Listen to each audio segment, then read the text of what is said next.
Welcome to Sidelines, stories from the Oklahoma Sports Heritage Museum in Guthrie, Oklahoma. This 11-episode series highlights some of the most interesting tales connected to this gem of a museum, celebrating the rich history of professional and collegiate athletics in Oklahoma.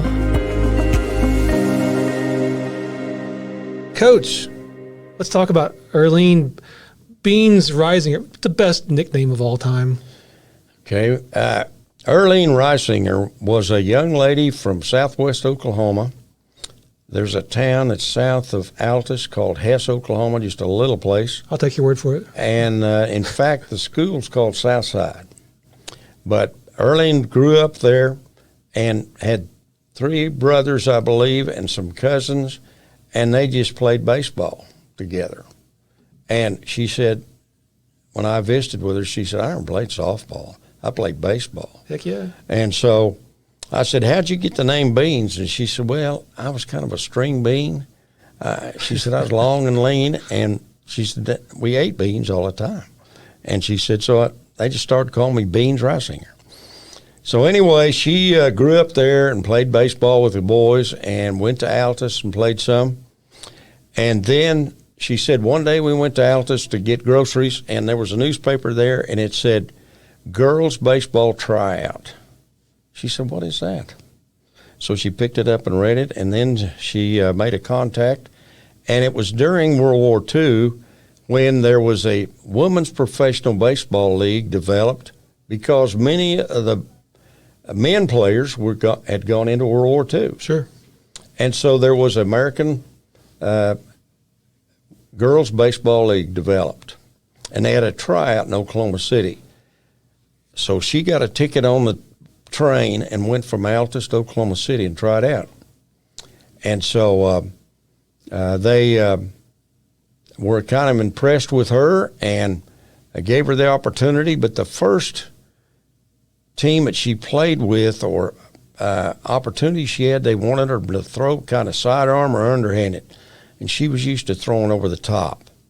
And so she didn't go the first time, but the next time, the Grand Rapids Chicks got a hold of her, and she went and tried out for the Grand Rapids Chicks, and so became a pitcher in the League of Their Own, which a movie was made of. Right, I had no idea. I'm not the smartest guy in the world, so I remember seeing that movie ages ago, and I had no idea until coming to your museum that that was a real story. That is. I'm a dumb guy. And there were 3 girls that tried out for that league, and one did not play any games, and the other one just kind of had a cup of coffee up there, played just a few games, but Beans was really the only one from Oklahoma that became a full-time player in the American Girls Baseball League, and she played 4 or 6 years, I think 4 years for the Grand Rapids Chicks, was a good pitcher. We've got pictures of her and a baseball card of her and the team that she played with. And just recently, the Hall of Fame in Cooperstown made some T-shirts for the Grand Rapids Chicks, and we got one of those cool. For Beans to honor her. She was surprised that we would even be interested in honoring her. Once she quit playing for professional baseball, she got a job there in Grand Rapids and spent most of her life up there. But she came back here, and if you remember, there was one year whenever we were talking about Pioneer Women in Guthrie, and she was the parade marshal for our 89er parade. What year? Do you remember what year that was? I think it's about 2004 or 5. Yeah. It was about 4 or 5 years after we opened the museum. We opened in '96. And so we invited her to come, and she was in the parade, and we honored her at the museum, and Fergie Jenkins was there. And she just cried big alligator tears. She just couldn't believe we're doing that for her. And so we have a uniform that is like the one she wore there. We got a bat that she signed and balls. And so we are proud of the pioneer spirit that Beans had and the success that she had in that League of Their Own. And she has been honored. We have the certificate there. as the girls that played in that league were honored at the National Baseball Hall of Fame.